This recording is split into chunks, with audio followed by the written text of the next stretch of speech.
খবর 24 সাথে আপনাকে স্বাগত।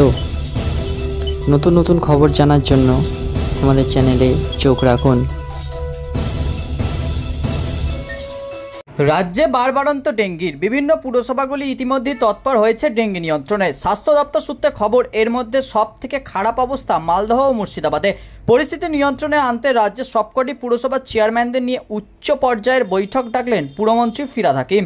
আগামী 8ই আগস্ট ডাকলেন বৈঠক।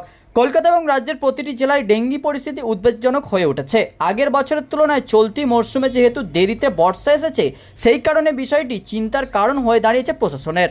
যাতে পরিস্থিতি হাতের বাইরে বেরিয়ে না যায়, সেই কারণে এবার পুরসভার চেয়ারম্যান এবং মেয়রদের নিয়ে গুরুত্বপূর্ণ বৈঠক ডাকলেন রাজ্যের পৌর ও নগর উন্নয়ন মন্ত্রী ফিরহাদ হাকিম।